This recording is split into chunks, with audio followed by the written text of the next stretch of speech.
Massai Talks, a melhor experiência em conteúdo para o mercado imobiliário. Olá pessoal, sejam mais que bem-vindos. É com grande satisfação que nós estamos gravando o nosso episódio 008 do Massai Talks. Vocês já sabem, já conhecem, já estão nos seguindo que esse projeto foi feito pensando em você, para trazer para você, que é um empresário, que pretende abrir um negócio, o Massai Talks é o caminho para te trazer as melhores experiências do mercado. Fica conosco, nós estamos com um convidado fantástico, que a gente tem um carinho maravilhoso que vocês vão conhecer. Já me conhecem, eu sou Maíra Dias, gestora administrativa da consultora Massai, hosting do Massai Talks, e Lucas também, que é o nosso hosting, que está com grande satisfação de estar com esse convidado de hoje, vai apresentar, trazer o currículo dessa potência que está conosco nesse episódio. Lucas, fica à vontade, apresenta o nosso convidado, porque hoje promete. Promete, hoje promete, mas obrigado, gente, obrigado, vocês que estão nos acompanhando. Está sendo muito gostoso, está sendo um sucesso realmente trazer esse conteúdo, né, de forma quinzenal aí para vocês, para o mercado. E hoje a gente está com um ser humano e com um profissional fantástico. Já passou muita gente querida por aqui, mas eu ouso dizer que querido que nem esse homem aqui não tem não, viu? Então, realmente, ele que é engenheiro civil, sócio fundador da Massai, nosso diretor de obras, seja muito bem-vindo, Herbert Rocha, ao Massai Talks. Gente, que alegria, que satisfação poder estar aqui. Agradecer primeiro a você pela generosidade, né? E a todos, parabenizar pelo Massai Talks, o sucesso. Vamos aqui nos divertir hoje, se Deus quiser.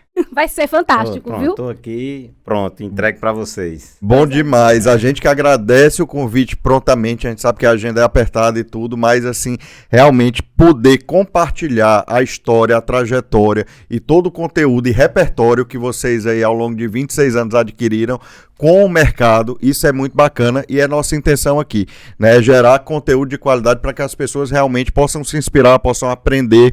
E o nosso mercado é um mercado muito curioso. Eu mesmo sou um fã, né, dos engenheiros, porque desde criança eu olhava para os prédios e falava assim, meu Deus, como é que o povo faz um negócio desse tamanho e não cai, né? Então aquelas coisas de criança olhando e tudo, e assim, eu ficava encantado, né? E realmente até hoje eu não sei. Eu queria ser muito sincero aqui, que eu realmente não sei, né? Mas a gente consegue trabalhar em outras áreas e tudo e dá certo. Mas assim, eu queria entender, Herbert, como foi essa trajetória, né, de vida até você realmente conseguir encontrar a engenharia, né, como ofício, como profissão, e depois esse empreendedorismo, né, virando um empresário de grande sucesso. Queria lhe deixar bem à vontade para você compartilhar isso com a gente. Lucas, pra ser sincero, na infância, não tinha muito esse, vamos dizer assim, eu quero ser engenheiro. Sei. Né? Então, eu sou um cara do interior, né, filho de uma professora primária e de um agropecuarista, e meus pais sempre colocavam a ideia na gente que a gente tinha que estudar para mudar aquela realidade em que a gente vivia, né? Porque na época era realmente uma realidade dura de meu pai e de minha mãe. E assim, eu tinha um espelho na época de um tio meu, onde meu pai, que era um tio-irmão, morava conosco, era como se fosse o mais velho, e ele veio para João Pessoa fazer engenharia mecânica. Sei. Veio, se formou em engenharia mecânica. Eu ficava fascinado quando ele, geralmente nas férias, esse meu tio, ele tinha o hábito de, quando ele ia de férias, ele já levava os livros do semestre seguinte e estudava já os livros do semestre seguinte para poder tentar adiantar no conteúdo e já ter algumas dúvidas. Então, eu, menino, ficava fascinado com aqueles desenhos de mecânica e tal. E assim, então eu passei a gostar, né? Lógico, quando comecei a estudar, passei a gostar de exatas, física, matemática, isso lhe direciona. Nós somos 4 lá em casa, né? 3 homens e uma mulher. O meu irmão mais velho fez direito, é juiz, eu engenheiro e meu irmão mais novo médico. Perfeito. Então, assim, cada um foi para uma área. E quando eu vim para cá, a minha ideia era fazer engenharia mecânica inspirado por esse meu tio. Eu tinha um primo também, esse por parte de mãe, iniciou engenharia mecânica e depois mudou para civil. Então, quando eu vim estudar aqui para fazer o pré-vestibular. Aí eu fui conversar com ele, né? Porque ele tinha começado mecânica e tinha mudado para civil. Então ele contou do mercado, como era o mercado de engenharia mecânica, que era um mercado mais difícil. E que civil o campo era mais aberto e tinha mais oportunidades, principalmente na nossa. Então eu acabei optando por fazer engenharia civil. Quando eu saí de Pombal para vir estudar aqui, eu disse a meus pais que eu só fazia um vestibular. Se eu passasse bem, se eu passasse, eu passaria. Então, Determinação. E realmente só tinha uma chance. Só fiz um mesmo na minha vida, não fiz outro não. Ainda bem que Então, passou. Me agradeço. Me agradeço e muita Mas gente aqui também. eu quero abrir um parênteses, Lucas, e fazer uma justa homenagem que eu só passei vestibular porque eu fiz junto com meu irmão, que é médico. Porque eu não tinha muita disciplina para estudar para concurso. Eu tinha feito um concurso no Banco do Nordeste para ser menor aprendiz, fui menor aprendiz no Banco do Nordeste, mas eu não tinha aquela disciplina de estudar para um vestibular. E esse meu irmão, ele já estava aqui em João Pessoa, porque ele veio no 2º ano, né, do ensino médio, eu vim no 3º, e a gente acabou, por esse meu trabalho lá no Banco do Nordeste, eu atrasei 2 anos e acabei fazendo junto com ele. E ele era muito disciplinado, aliás, é muito disciplinado para estudar. Então a gente estudava em torno de 12 horas por dia, fora que a gente estudava no colégio. Então ele já marcava as disciplinas que a gente tinha que estudar. Criava-se todo um cronograma de estudo, né? Criava-se não, ele criou, ele criou esse cronograma de estudo. E você seguiu. Só teve uma disciplina que eu disse a ele, essa não tem jeito para mim. Eu não sei, nem vou aprender. Era o quê? E era o verbo to be. Em inglês, pode deixar pra lá. Eu vou aí, Deus vai me guiar e eu vou passar. Mas ainda consegui fazer 435 pontos em inglês, entendeu? Ah, claro, prestava atenção nas aulas, que eu fui muito disso, de prestar atenção nas aulas, nas bisuradas, os professores dando os bisu. Eu só lembro que da prova de inglês eu só fiz uma questão consciente que o professor deu na bisurada. Entendi. Porque ele dizia que depois de gerúndio, depois de preposição só usa gerúndio. A preposição foi a mesma e o verbo no tempo foi o mesmo. Então, deu certo? Deu certinho. Então, assim, fazer engenharia foi isso. E depois disso, como eu era determinado, eu nunca fui de pensar assim, não, eu faço o que eu gosto. Eu sempre procurei gostar daquilo que eu faço. Perfeito. Entendeu? Então eu fui menor estagiário no banco, eu gostava de trabalhar no banco. Eu trabalhava com meu pai lá na fazenda, eu gostava de ir para a fazenda. Então eu sempre procurei me adaptar dentro daquilo onde eu estava. Porque eu entendia que era a porta que Deus estava abrindo para mim que eu tinha que aproveitar. Então a engenharia, na verdade, entrou na vida dessa forma. Então, sem ter, vamos dizer assim, sem ter na época muitas escolhas, sabendo que quanto mais eu pudesse encurtar o tempo para eu poder me formar e terminar o curso, melhor seria para mim. E eu podia realizar meu sonho, que era ajudar meus pais. Então, foi isso e graças a Deus, Deus me abençoou e terminei concluindo engenharia no período mínimo, 5 anos, e depois foi exercer, né? Durante o curso, eu comecei a trabalhar muito cedo. De um lado, pela necessidade. Do outro lado, porque eu toda a vida fui um cara inquieto e gostava de ter assim, o meu dinheirinho, não pedir nada a meu pai, aquela coisa toda. Eu comecei a trabalhar, eu entrei na universidade em 89, em 90 eu comecei a trabalhar com este meu primo, que era engenheiro civil. Eu quero agradecer muito a ele, porque contribuiu muito para a minha formação de engenheiro. Antônio Carlos, o nome dele, Antônio Carlos Queiroz. E eu fui trabalhar com ele porque quando eu entrei eu tinha dificuldade de comprar os livros. Então eu fui visitar o escritório dele, vi a biblioteca dele, eu pedi a ele, eu trabalho aqui com você, eu não quero nada, eu só quero ter acesso aos livros. Nem daqui eu tiro nem os livros daqui. Então ele, não, tudo bem, alguns livros, porque a esposa dele também era engenheira, então eles tinham alguns livros duplicados, eles me deram esses livros. Legal. E eu comecei a trabalhar e foi muito enriquecedor para mim, porque eu comecei a estar dentro do mercado, né? Dentro da área já, dentro né? da área já trabalhando. Né? trabalhei com ele fazendo cálculo, depois fui ter uma experiência em obra, já ainda estudante. Uhum. E, na verdade, quando eu terminei a engenharia, o pai dele era juiz, tinha sido nomeado desembargador, ele foi assumir um cargo no Tribunal de Justiça e acabou deixando o escritório comigo, porque eu já trabalhava com ele ali, então eu passei já como engenheiro a dividir o escritório com ele, fazer projetos, aquela coisa. E aí, na engenharia, você conheceu um grande amigo, né? Que foi Gui. Que a gente sabe dessa história. A gente né? sabe dessa história. E eu tava conversando com Maíra, né? Toda história tem 2 lados. Na Marcela tem no mínimo 3.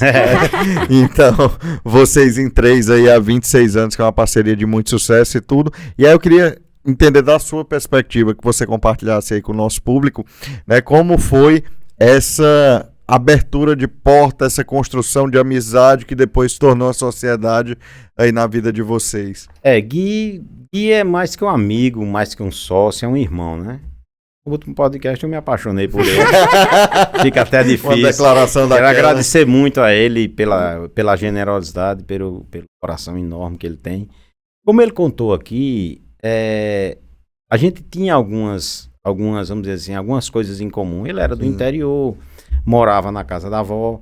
A única diferença é que ele morava na casa da avó dele e eu morava numa república com 6 estudantes. Durante a faculdade. Durante a faculdade, né? Lá no Castelo Branco, que a gente já procurava uma casa no Castelo Branco, que era próximo à universidade. Então a vida da gente era o dia todo na universidade. Chegava de 7 horas da manhã, como ele contou aqui, saía de 10 da noite, ia até a biblioteca fechar, almoçávamos, jantávamos no restaurante universitário. Então a gente começou a ter realmente uma amizade muito grande e eu enxergava que o interesse que a gente tinha em aprender era igual. A gente não entrou na universidade para terminar o curso. Sim. Entrou na universidade para se formar engenheiro. Perfeito. Porque como o Gui tinha essa percepção também, eu tinha que fazer um curso bem feito porque... Eu só fazia vestibular uma vez. Só fiz vestibular uma vez. Era aquilo que eu tinha escolhido. Se eu não fizesse bem feito, o que era que eu ia ser, né? Então, tinha que ser. Eu tinha que ter uma boa formação. Sim. Porque eu entendia também que minhas perspectivas na engenharia, eu estava um pouco, vamos dizer assim, um pouco em desvantagem em relação a muitos dos colegas que já estavam conosco. Tem um deles que já era filho de construtor, tinha deles que já tinha alguma pessoa que pudesse, vamos dizer assim, engajar no mercado. Sim. E aí nós não tínhamos, nós éramos desbravar mesmo. Né? A pessoa que pôde me dar a mão foi esse meu primo como engenheiro. Sim. E da melhor forma que ele pôde, ele me deu e eu aproveitei da melhor forma possível. Então, assim, a gente tinha isso nos deu uma aproximação muito grande. Então, realmente, a amizade durante o tempo só cresceu, as dificuldades a gente vivia junto, né? A gente procurava tirar cada barreira, quem estava junto dos professores era sempre nós dois, né? Ele como curioso eu atrás, ele com aquela curiosidade dele e eu junto. Então, foi realmente uma amizade. Depois disso, quando a gente terminou a universidade, eu quero aqui abrir um parênteses, Lucas, de que eu não tenho dúvidas nenhuma que a formação da Massai foi uma obra de Deus. A história que eu vou contar aqui pode ser fantasiosa, mas é real, certo? Eu terminei o curso, trabalhava com esse meu primo no escritório. Eu sempre fui um cara responsável, cumpridor dos meus deveres. Então, assim, eu tinha um compromisso de estar no escritório às 8 horas da manhã e tal. Nessa época, eu já morava só, porque meus irmãos já tinham se formado. Era o meu irmão mais velho, estava no Rio Grande do Norte, tinha passado num concurso. O mais novo estava fazendo residência em São Paulo e eu morava só. Já, né? Como formado, morava só. Quando foi um domingo, eu fui para a praia e tal. E amanheci o dia com uma coisa me dizendo assim, não vá para o escritório não, vá para a praia. Não vá para o escritório não, vá para a praia. A praia, eu passei o dia na praia ontem, hoje é dia de trabalhar, mas aquilo ficou. Resumo, antes de eu sair de casa, eu veio botar uma cueca, eu botei uma sunga por trás por baixo da calça, eu cheguei no escritório, perguntei à menina que trabalhava conosco. ela tinha trabalho para segunda-feira. Ela disse, não, eu tenho trabalho para hoje e para amanhã. Ó, então se ligarem, graças a Deus na época não existia celular, eu só fiz. É verdade. Então se ligarem aqui para mim, diga que eu estou resolvendo um problema particular e que só volta amanhã. Aí fui para a praia, sozinho. Cheguei lá, sentei numa barraca, pedi uma cerveja, estava tomando essa cerveja, uma pessoa bateu no meu ombro, era o irmão do dono da construtora, onde estava se construindo o Cezanne, que o pai de Alisson era presidente do condomínio. Uhum. Chegou e disse, rapaz, como é que você está? Se formou? Porque o meu estágio supervisionado para a universidade foi na Secretaria do Trabalho e Ação Social, onde ele era meu chefe. Então ele viu a minha inquietação, que eu não parava, pegava serviço para fazer, enquanto os outros se esquivavam de serviço, eu ficava procurando para mim. Aí ele disse, rapaz, gostei de você quando você trabalhou comigo lá e tal, não sei o quê. Meu irmão está precisando de um engenheiro na construtora para pegar 2 obras ali no Altiplano, você quer ir? Eu disse, vou. O escritório estava fraco de projetos, tá? Era uma coisa muito incerta. Falei com meu primo, ele disse, vai uma oportunidade para você. E fui. Quando eu cheguei lá, era para justamente tomar conta da obra onde o pai de Alisson era presidente do condomínio. Foi aí onde eu conheci Alisson, comecei a desenvolver o trabalho lá no Cezanne. Então, na minha concepção, Deus mudou o meu destino naquele dia. Aquele dia Deus mudou o meu destino. Disse, olha, seu caminho não é por aqui. Por que eu digo isso? Eu, no meu maior sonho de engenheiro, era ser engenheiro de uma grande construtora. Coisa linda. Jamais eu imaginei na minha vida de ser. Eu não tinha. Como era que eu ia ser construtor? Eu não tinha capital. Eu não tinha nem por onde começar. Só tinha vontade de estudar. Só tinha vontade de estudar e de trabalhar. Sim. Então, Deus naquele dia disse, ó, não vá por aí, não, vá por aqui. E tá certo. Então, eu fui, né, comecei a desenvolver um trabalho já lá junto ao condomínio. Foi onde eu conheci Alisson e seu Newton, que era o pai de Alisson. Sim. E a gente começou a desenvolver um trabalho que acabou superando ao trabalho que a construtora estava fazendo. Então, como o Alisson contou aqui, creio que Gui também, o pai de Alisson, baixinho, você é trabalhador e tal, não sei o quê, está desenvolvendo um trabalho melhor do que a construtora. Resolveram fazer uma reunião para tirar a administração da construtora e trazer para a gente. Nesse meio tempo, acabou que houve realmente uma reunião lá na construtora. O condomínio acabou optando por romper com a construtora e trazer a administração para a gente que estava lá. Perfeito. Que éramos eu, Alisson e o pai dele. Só que nesse meio tempo, quando houve realmente a ruptura, esse meu tio tinha sido eleito presidente do Tribunal de Justiça, né?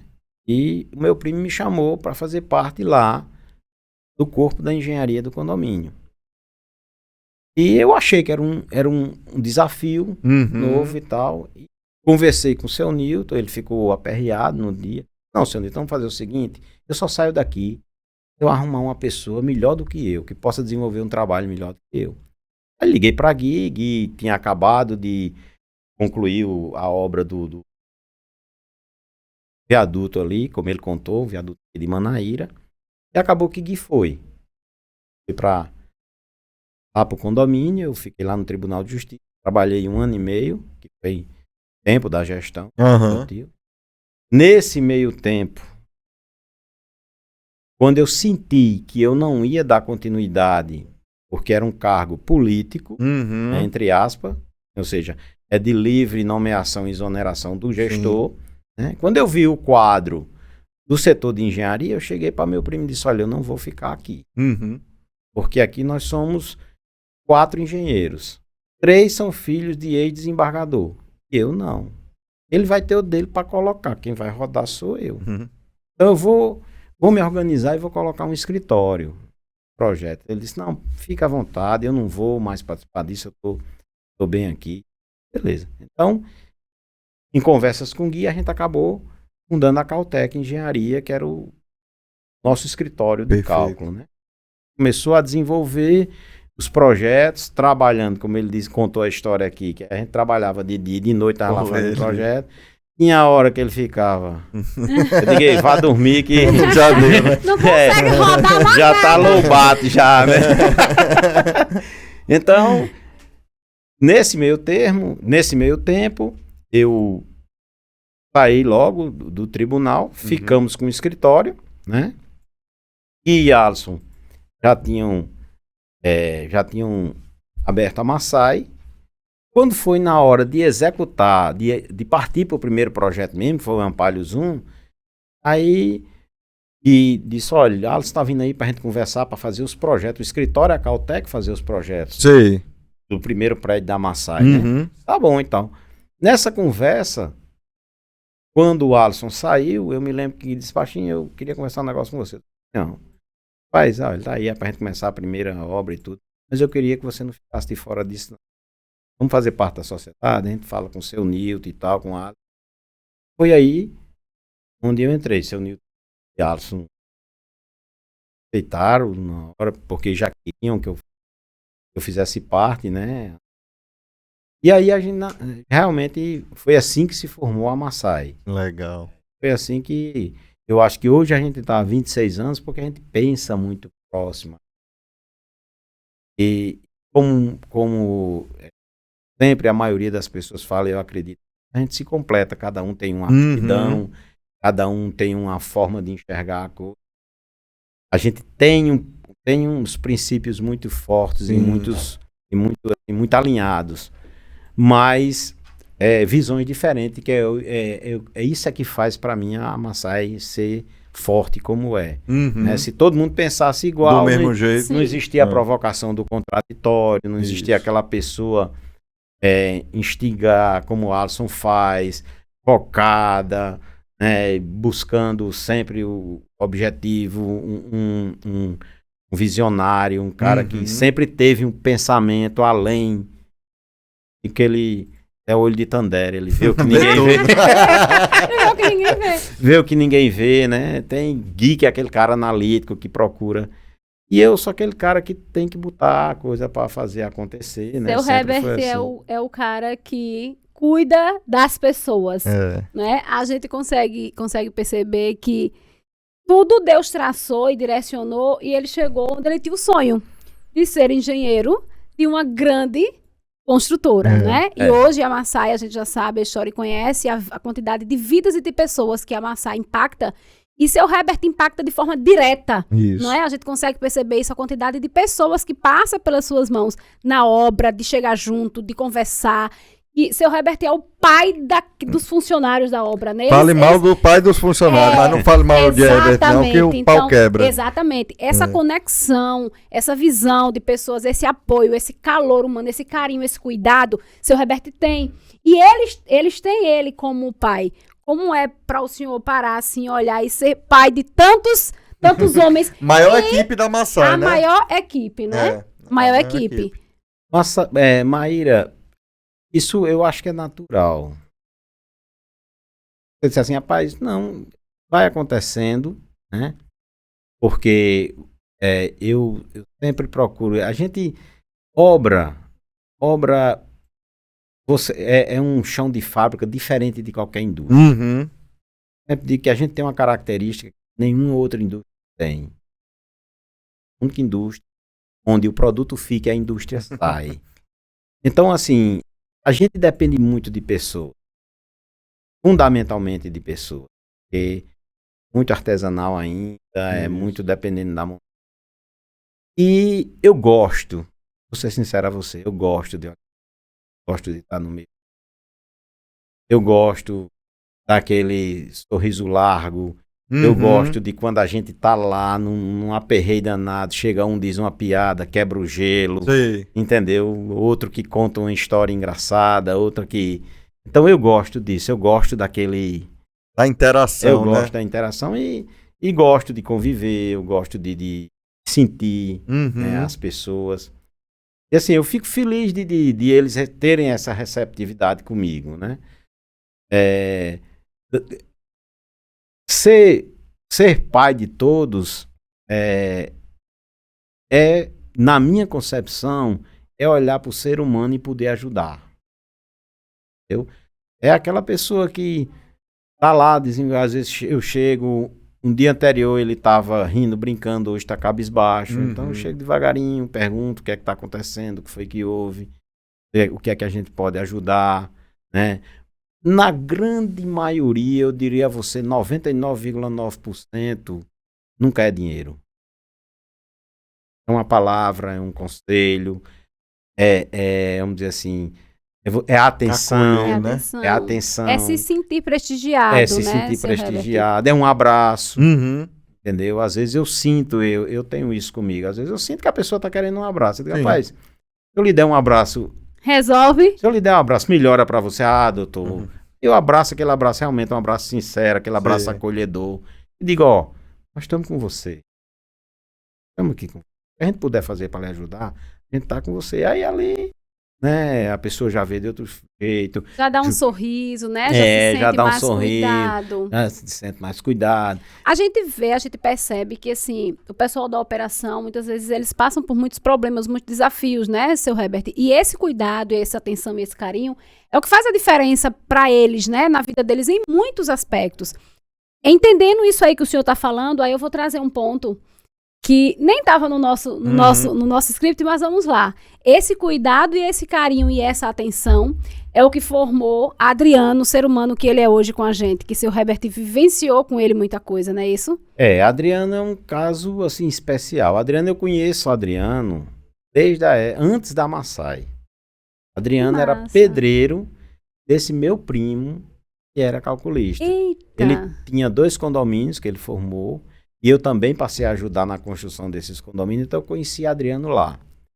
E eu sempre percebi Adriano um ser humano muito correto com as coisas, muito, assim, de uma humildade muito grande.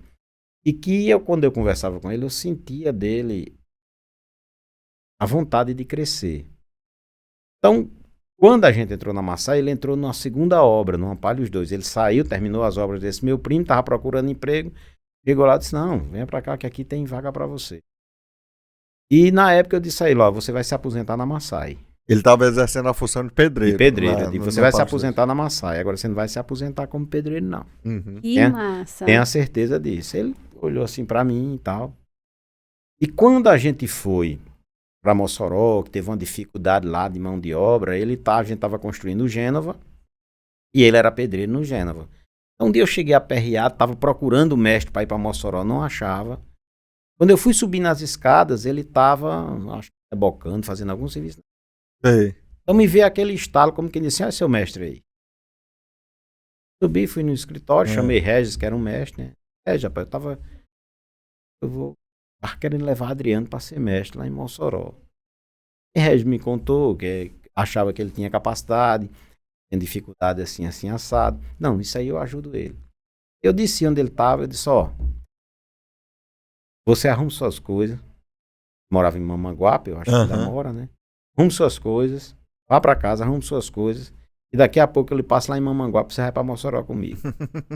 E disse, Ah, tá bom. Quando foi na estrada, eu disse, você vai ser mestre de obra. Parabéns, você foi promovido.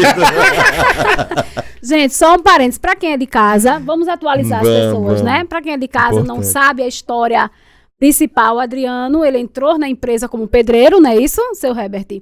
E hoje, Adriano, ele é engenheiro, foi responsável por uma obra fantástica nossa, magnífica, que é o Bara Hotel, né? Adriano foi uma das pessoas responsáveis por esse projeto de estar lá com a equipe, de estar executando isso, e estar vendo todos esses detalhes. E Adriano foi homenageado no dia da abertura do Hotel Achei Fantástico, porque as pessoas de lá entenderam o papel de Adriano em ajudar a executar aquele empreendimento magnífico nosso. E aí vocês podem entender o quanto a Massai impacta e pensa e se preocupa com as pessoas, porque foi isso que o seu Herbert fez. Você vai se aposentar na Massai, não como pedreiro. Adriano hoje um engenheiro formado, responsável por grandes obras, não é isso? E é jovem ainda, não vai se aposentar agora, não é jovem, menino. Adriano, um abraço. Eu fico muito feliz muito feliz com isso. Eu digo sempre a ele, rapaz, a sua realização é a minha realização. É bom. E teve outros casos também, né? Dentro da Massai, de pessoas que evoluíram. Marquinhos é um. Marquinhos, Outro cara fantástico. Sou fã mesmo. Então Marquinhos é outro. Então, assim, são pessoas que você tem que olhar para as pessoas. Sim.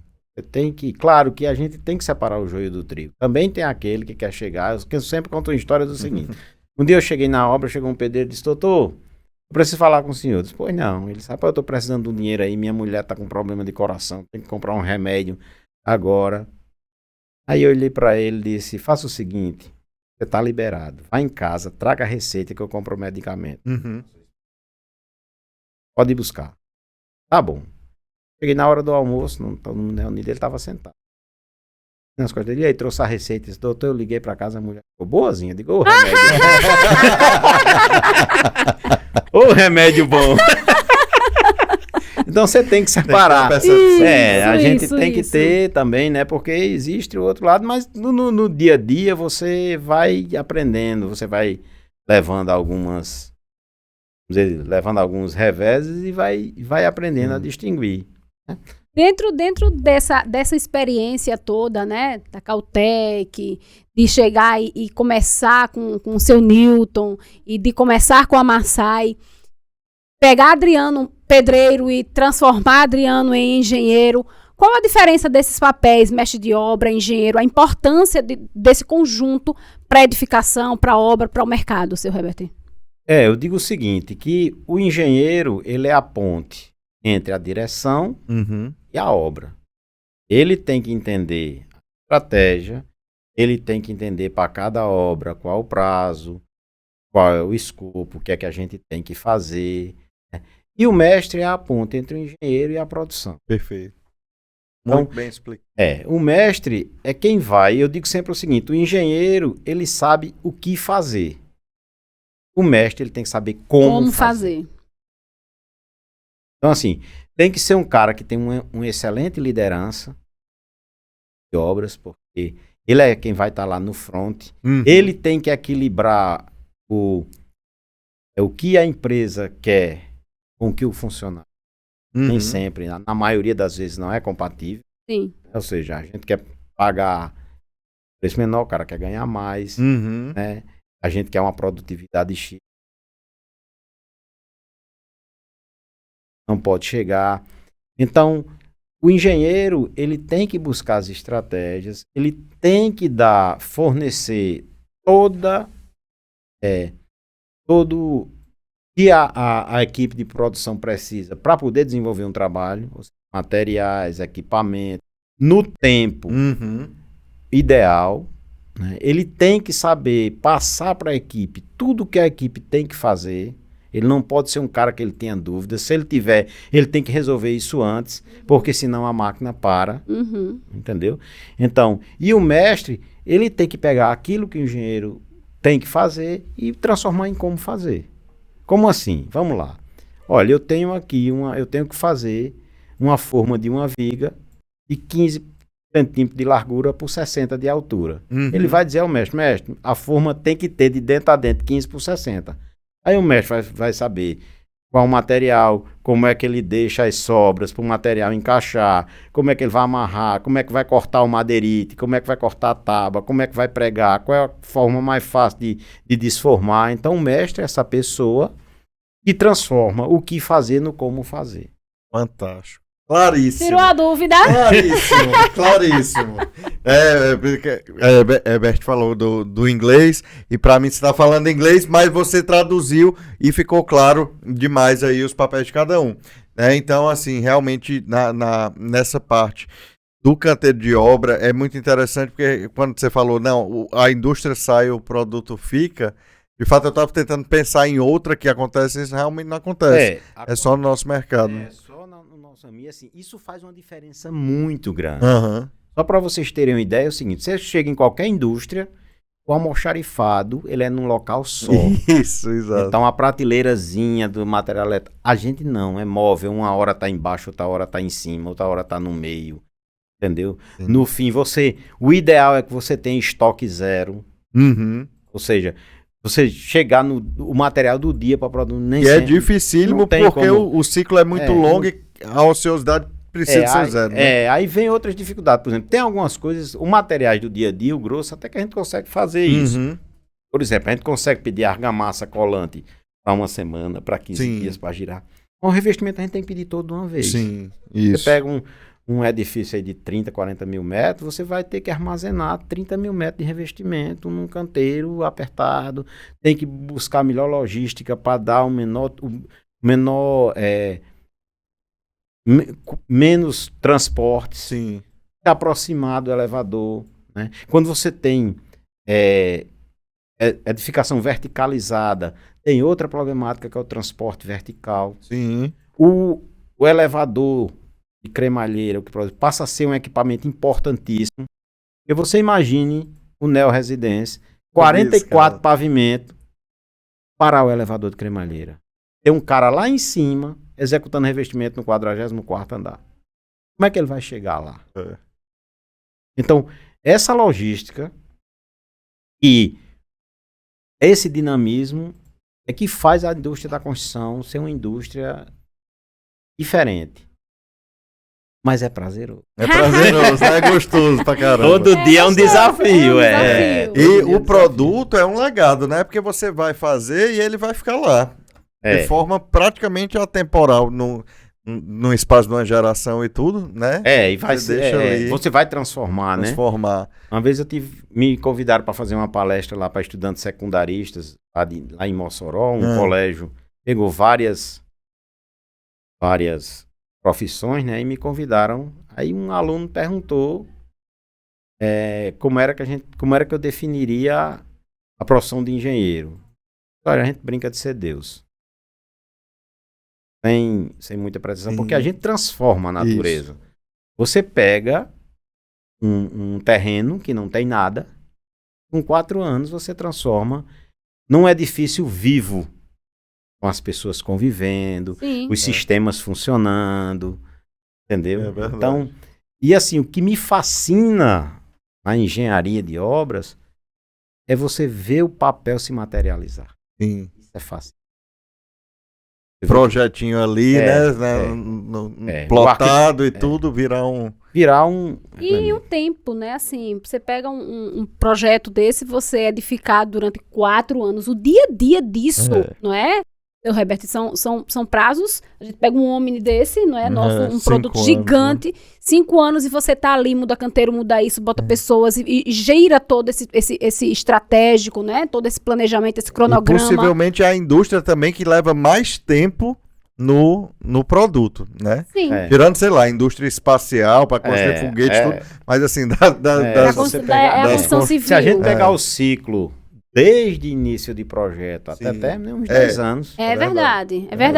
A gente pega um homem que houve todo um tempo, né? Debruçado ali para desenvolver aquele projeto e depois vem o tempo de execução daquele projeto, então realmente esse tempo. E eu diria hoje, Maíra, que nos tempos atuais, um grande desafio para a gente é, ao longo desse tempo, você ir adequando o produto. Sim. Porque olha as mudanças. A velocidade da mudança que é hoje. A tecnologia. A tecnologia... Antes a gente puxava fio para telefone, hoje não tem mais. É verdade. Verdade. Então, assim... E você pensou num projeto para telefone. Sim. Daqui a pouco não tem mais telefone. Verdade. Você pensou, sei lá, para internet 5G, amanhã já é 10G. Então, as necessidades mudam, os hábitos mudam e a gente tem que ir... Se adequar. E se adequando, longo, né? Entendeu? E então, se adequando. Então, assim, é muito bom, porque o dia não é igual. Não tem como ser. Não tem rotina, né? A rotina não tem rotina. A rotina não tem rotina. Que legal. Verdade. E aí é engraçado isso que você falou, porque as coisas vão se adequando, né? A gente sabe que em alguns projetos, e aí como a gente está na ponta com o cliente do comercial e tudo, a gente acaba encontrando alguns clientes que são muito específicos. E aí o cliente quer saber assim, certo, mas quando eu entrar no prédio, vai ser a senha que eu vou colocar? Eu falo, olha, se for o mais tecnológico da época, vai ser. Pode ser que seja digital ou pode ser que daqui a 5 anos seja íris. Então, a gente não tem como cravar isso porque a gente vai estar adequado ao que for, né, mais moderno, a tendência da época. Então, aí o cliente fala, é verdade, não tem como a gente pensar daqui a 3, 5 anos, né? Porque as coisas estão mudando realmente numa velocidade né, que assim, não existe. O que a gente sabe e a gente tenta atingir uma maioria de um público. Uhum. E você não vai ter todo mundo igual. Vai ter aquele que vai querer entrar com a digital uma senha e vai querer dizer, não, eu quero minha chave. Minha chave, Tá muito adequado, eu né? não olho nesse negócio de senha, eu esqueço senha. Eu quero minha chave. Exatamente. Então, essa forma... Tem os analógicos, né? Tem os analógicos. Então, essa forma de você pensar o público mais jovem, o público mais, vamos dizer assim, de uma certa idade, aquele que é aderente a certa tecnologia, aquele que não é aderente, isso vai fazendo a gente aprender todo dia. Sim. O senhor consegue entender, Sr. Herbert, diante do que o senhor falou, como a Massai, ela chegou a essa potência, e eu digo dessa forma, não é, Lucas, em empreendimentos, em gestão, não é, em orientação, em impactar a vida das pessoas. O senhor consegue entender que essas tecnologias, todo o seu avanço, toda a sua vontade de aprender, de crescer, contribuíram para que a Massai chegasse ao que é hoje, né? E conseguir entregar, né? Porque o mais importante é o que a gente consegue entregar para os nossos clientes.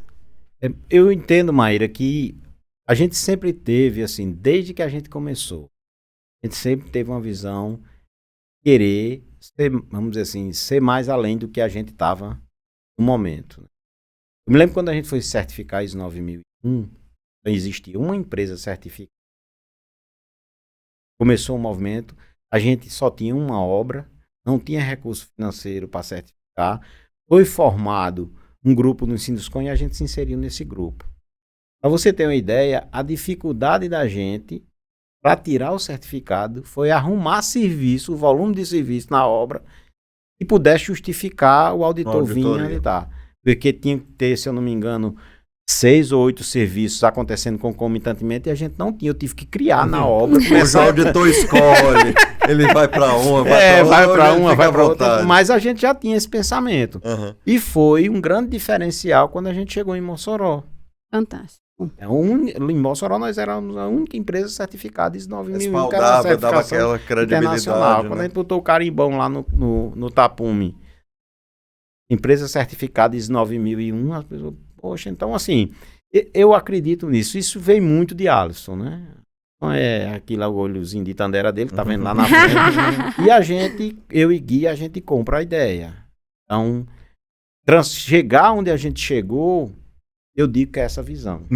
É a visão de que a gente pode estar além do que a gente pode estar hoje. Sim. Né? E transformar o sonho em realidade. Como diz, eu gosto muito de uma frase do Charlie Brown Jr., né? Na música que Só os Loucos Sabem, que ele diz que para quem tem pensamento forte, o impossível é só questão de opinião. Então, e disso os loucos sabem. É verdade. Então, você tem que ser um pouco louco para acreditar que aquele impossível é possível e correr atrás desse possível, né? Então, eu acho que isso foi o que fez a gente chegar, a gente chegou.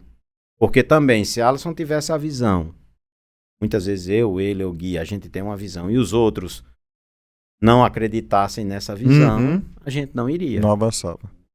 Então é sempre assim. É por isso que eles se completam. É verdade. É muito legal e agora a gente está completando. Gente, inclusive, quem quiser assistir aí um após o outro, né, sem ser na ordem cronológica, fica aí a dica, né, porque são 3 pontos de vista realmente que se completam, se complementam e graças a Deus, né, há 26 anos aí se uniram e estão trazendo uma transformação no mercado e na vida de muitas pessoas. Então isso é muito impactante estar com vocês e ter o privilégio, né, de poder realmente trabalhar numa empresa. Porque eu gosto de falar isso, eu faço questão, né, e não é fazendo merchan nem jogando confete na gente mesmo, mas assim, é diferente. Né? A gente teve outras experiências, a gente sempre conversa muito, eu, Maíra, os outros gestores e tudo, né? E trabalhar na Massai é gostoso, né? E tem que ser. E, assim, todas as empresas têm que entender isso. E eu faço questão de dizer porque, gente, tem que ser. Né? Se a gente não está trabalhando com propósito, se divertindo, ao mesmo tempo, né, entregando resultado, tendo resultado, alguma coisa vai faltar. E aí não é uma relação perene e não é algo, né, que tem uma longevidade. Então, assim, vocês conseguiram já uma longevidade de 26 anos de uma sociedade, né, de amigos, que não é uma sociedade familiar, e parabéns, porque é difícil pra caramba. Né? Qualquer relação que seja, marido e mulher, né, mãe e filho, pai e filho, qualquer relação, 26 anos todo dia junto, é atrito, né? Não é fácil. Então, vocês conseguiram, não é pra qualquer um, não. E ainda, além de tudo, Lucas, não só a relação dos três, mas conseguir descer essa cadeia, não é? Para o time todo, a gente, não é? O pessoal de execução, o pessoal todo. Então, assim, esse complemento completa a gente. Por isso que é tão gostoso. Exato. Verdade, é uma visão. A gente percebe. Pode falar, seu Herbert. Realmente não é fácil, mas a gente tem, é como eu falo, quando você tem um pensamento muito assim, muito próximo e você tem propósito e você acredita naquilo do que foi formado, né? Todo atrito, depois você para pensar. E sempre volta à origem no que é o princípio de nós três. Sim. Como assim? Às vezes a gente tem atrito que pode trazer algum pensamento, vamos dizer assim, rapaz, será que um ou outro está querendo levar a vantagem de alguma forma? Aí a gente volta para o princípio, não. Esse não é o coração, né, dele, não é a índole dele. Sim.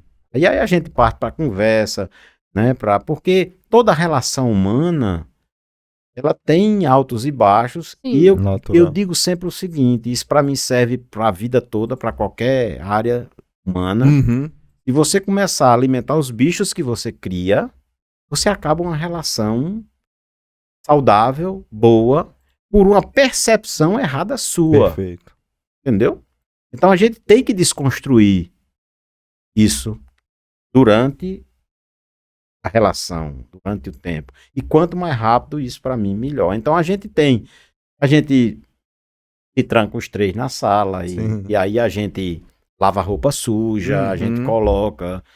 E depois acaba a gente entendendo que realmente não é aquilo que a gente estava pensando e que isso que era lá do princípio é o que é a verdade. Legal. Porque é o que está dentro, é a essência.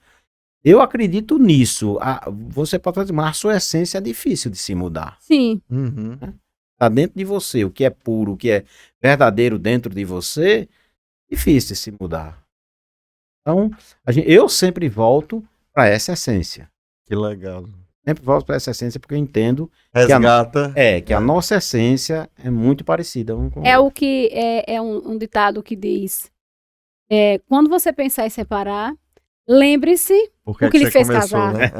Então, é exatamente essa sociedade, né, seu Herbert? Que é necessário voltar ao início, ao primeiro amor, ao que fez juntar, ao que tá junto, né? Juntos formaram uma sociedade porque entenderam que os três se completavam. Então, assim, esse casamento, né, da sociedade dos 26 anos, essa maturidade de parar de pensar, de conversar, de alinhar as coisas, é o que faz, não é? Tá aí 26 anos, a Massai no mercado, vidas de vocês impactadas, vida da família impactada, nossa vida impactada, né? E outras pessoas, diretamente e indiretamente, também são impactadas com tudo isso, né? É uma reação em cadeia grande. E assim, para mim, pessoalmente, eu não tenho ainda a noção nem a dimensão disso. Algumas pessoas chegam e contam, né? E até eu, assim, fico surpreso, porque você não imagina, você está fazendo a coisa de uma forma natural, porque é da sua essência. Entendeu? Então, quando chega uma pessoa e diz assim, doutor, olha, eu pode até nem saber, mas o senhor salvou meu casamento. E eu estava triste na obra, conversando com o senhor me deu uma palavra e me fez pensar e salvou meu casamento. Você salvou minha relação com meu filho. Uhum. Então, assim, é impressionante, né? Porque é uma ação simples, não custa nada, mas que você transformou a vida, a realidade de uma pessoa que podia hoje ser completamente diferente. Então, assim, eu creio sempre nisso. Quando você tem a sua essência, quando você coloca em tudo a sua essência. Ela vai sempre sobressair, vai sempre né? assim. Né, seu Herbert? Por isso todo mundo é apaixonado. É verdade. Né? É verdade. Vamos falar de tecnologia? Vamos falar. Diante de tudo que existe no mercado, como a Massai iniciou, tudo que vem de novo, tudo que o mercado oferece, e tem BIM, e tem o Project, e tem tantas coisas, o que é que a Massai pega, o que é que o senhor entende que é importante para que a gente cresça com qualidade, com positividade, né, dentro de cronograma, de prazo, né? Isso. O que é que tudo isso agrega para a gente, o que é que a Massai abraça no mercado disso aí? Mas hoje a gente tem procurado abraçar o que é de melhor, porque o que é que eu entendo? Isso é contínuo e é evolutivo. Você não vai voltar à roda como era a roda de antigamente, é uma pedra talhada. Uhum. Essa roda não vai voltar mais. Da mesma forma que desenvolver projeto em prancheta, não vai voltar mais. Eita, eu vi a cena agora, imagina, com aquele lapisinho Eu, fininho.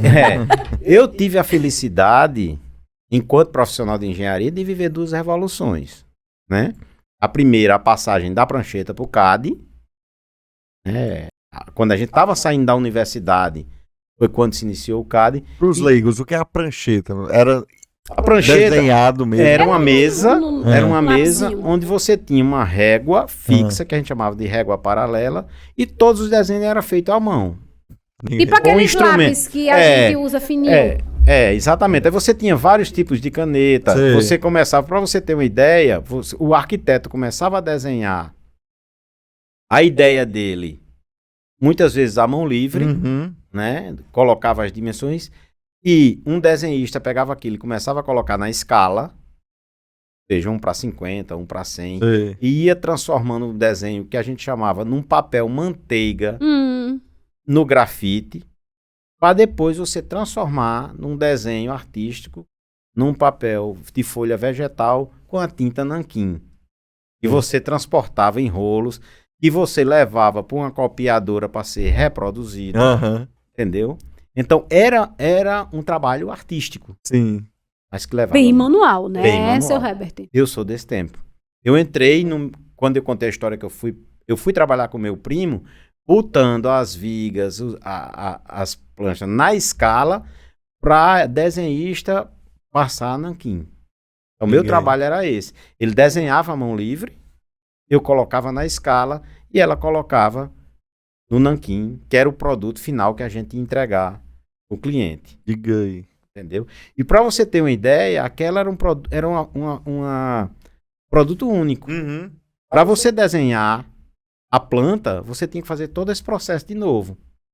Ou então você levar para uma copiadora e onde fazia uma reprodução numa máquina copiadora. Sei. Mas, por exemplo, se o cliente perdesse aquele vegetal, ele não tinha como mais tirar cópia. A gente tinha que produzir de novo. Entendeu? Comparando hoje com o CAD, você guarda isso num arquivo DWG. E foi essa primeira revolução que você estava comentando. Foi a primeira revolução. Passar. Eu digo o seguinte, por que eu digo que para mim foi um privilégio? Porque você começa a ter noção de escala, de desenho, você começa a visualizar quando você traz a planta, você faz. E hoje a gente está vivendo a revolução do CAD para o BIM, né? Que é BIM, a modelagem das informações da construção. Pronto, eu vou falar em inglês exatamente aqui. isso. O que danado é BIM? A sigla em inglês eu não vou falar aqui porque meu verbo top mas é mais ou menos Building Information Modeling, modelagem da informação. Não dá pra isso, até né? com sotaque. Não dá pra isso. Entendeu? Então, assim, é a modelagem das informações da construção. Onde você tem, em vez de ter uma planta em CAD, você já tem um modelo virtual da construção. Onde ali você pode tirar todas as informações. Esta é a ideia. Por exemplo, Eu visualizo aqui a planta em 3D, eu clico nessa parede, ele vai me dar a informação da tinta, da cor da tinta. Como se fosse uma maquete digital. Que você clica, por exemplo, na fechadura, ele vai lhe dar o que é que está especificado, a marca, o Que modelo. legal. Então, legal. essa é a ideia do BIM, né? E que isso seja evolutivo. Uhum. Ou seja, parte de projeto, vai mudando durante a construção e depois da construção, digamos, você está com o seu modelo, o síndico do prédio precisa de uma informação, ele vai no modelo, rapaz, quebrou essa fechadura aqui, Uhum. que fechadura é essa? Clica lá, já tá. Eu quero, claro que isso é um nível já mais elevado, né? De BIM, de você ter, por exemplo, os equipamentos, bomba, Sei. você clicar na bomba já tem a nota fiscal da bomba, qual é a garantia da bomba, Mas está caminhando para isso. mas está caminhando para Que isso. legal, que legal. Essa é a ideia. E é você modelar todas as informações daquela Num canto construção. só. Num canto só. Arretado. Então, Arretado. essa é a ideia do BIM. Entendi. Que é uma revolução nova. E é uma revolução nova, né? Aham. Pra você ter uma ideia, não pra gente, novo pra gente, assim, para um nível que está chegando, mas já vem sendo desenvolvido Já tem alguns anos. já há bastante tempo. Entendi. Então, assim, é muito evolutivo, é nível a nível. Entendi. E isso vai conseguir dar uma visão muito maior, não é, seu Roberto, do todo de uma obra, de um projeto, né? Todo o planejamento e cronograma de tudo isso, né? Porque o BIM vai se fazer a gestão de tudo isso, né? A ideia é você modelar todas essas informações e você já ter cronograma linkado, orçamento linkado, entendeu? Claro que isso não nasce de uma hora para outra, você precisa ter, tem muita coisa envolvida, desde a tecnologia em si, até o software, o hardware, as máquinas que você Sim. precisa, e passando pelas pessoas, por São treinamento. muitos inputs, né? São Para muitos- isso são poder muitos- são realmente muitos inputs. E acontecer. se você for querer entrar e entender isso de uma hora só, talvez você se perca no meio do caminho. É melhor ir. Tanto é que eles dividem em vários níveis. Entendi. Um nível mais básico, nível mais melhorado e por aí vai. São, acho que hoje, 6 níveis. Entendi. 6 níveis de você desenvolver um projeto em BIM. Desde só o estudo de massa, que eles chamam nível 1. Por exemplo, eu vou desenvolver esse copo, eu vou só dizer o diâmetro da boca do copo, o diâmetro daqui, mas ele não vai ficar o formato do copo. Ele vai Sei. ficar como se fosse Uma vamos dizer massa assim, mesmo, literalmente. uma pirâmide. Sei. Entendeu? Entendi. Mas nessa pirâmide eu posso botar a informação de que é um copo de vidro. Uhum. Já é uma informação. Entendi. Com aquelas dimensões. A borda de cima com diâmetro de X, a borda de baixo com diâmetro de baixo. Vou para o segundo nível. Aí eu já saio só desse modelo, começo a botar aqui o gargalo e tal, começo a dizer que é um vidro temperado, então já botei outra informação, com resistência tal, na cor branca. Então eu começo a desenvolver e começo a... E aquilo vai lhe dando uma visualização em 3D dos inputs que você está colocando. Exatamente. Claro que quanto mais você melhora nesse nível, quanto mais informação você coloca, mais o arquivo fica pesado. Uhum. Mais você precisa de equipamentos robustos Perfeito. para rodar. Entendi. Entendeu? Então, mais sábio que os computadores do pessoal lá do planejamento. É verdade, seu Herbert, é É verdade. bem diferente É dos verdade. outros, né? É função disso, porque essas informações começam a pesar, porque são informações técnicas, geométricas, que são matrizes que são desenvolvidas, então... E daqui a pouco a gente vai ver todo o mercado aderindo, né? Eu acredito que são os próximos passos da engenharia, né, seu Herbert? Para novas tendências, novas tecnologias, né? Aprimoramento de tudo isso para que gere mais qualidade, né? Mais confiabilidade em produtos, em serviços, tudo que está sendo entregue. E a ideia é a seguinte, vamos lá, futuramente você vai comprar, isso esteja numa plataforma, então que o cliente, essas informações ele vai ter nesse modelo. Uhum. Ele vai acessar e vai dizer, ó, aqui foi prometido Uma maqueta isso. se move, a gente toca. Não, e assim... Show. Imagina o cliente, aquele cliente mais cri-cri, falando assim, e essa fechadura aqui? Eu clicar, aqui, ó. A marca tal, o modelo tal e tudo. Aí já tem vai desdobrar para tudo. Já tem algumas ferramentas que já se usam, né? Aquela com o óculos 3D, de você Sim, botar sim, o sim. cliente Isso. e ele nesse modelo, visualizar o modelo e já vê aqui a parede, já vê a porta, já vê tudo. Então, assim, é uma evolução e a gente não pode ficar de fora. É como eu digo aos meninos, hoje a gente tem que entrar nesse barco porque ele está começando a sair. Se a gente deixar ele largar, a gente vai ter que Remar um pouquinho, remar né? muito para chegar. Então, é aquela tal coisa. Quando começa todo mundo junto, todo mundo tá apanhando junto. Então, Isso. todo mundo tá se ajudando, né? Mas quem tá lá na frente para depois estar voltando, não vai voltar. Não vai voltar, é verdade. Então, assim, hoje tá todo mundo querendo entrar. Apanhamos o NEO, desculpa, o Omni. Já foi um projeto desenvolvido com muito dessa tecnologia. A gente apanhou bastante. Tivemos muitos gargalos. Mas é o custo que você paga do aprendizado. Sim. Se você não viver essa dor, não vai Tem que evoluir. iniciar, né? Não vai evoluir, né? Se você não viver essa dor, você não vai evoluir. É verdade. Fantástico. E aí eu queria falar um pouquinho de desafio, né? E você tocou exatamente no Omni, maior empreendimento da Paraíba, né? Então ali é um monstro. A gente estava conversando um dia desse numa das reuniões. Você trouxe essa informação, né, Lucas? Ali é umas 10 obras juntas ao mesmo tempo. E eu tenho certeza que nos 40 empreendimentos aí, mais de 40 que a Massai construiu, a gente teve vários desafios. Mas esse é o maior?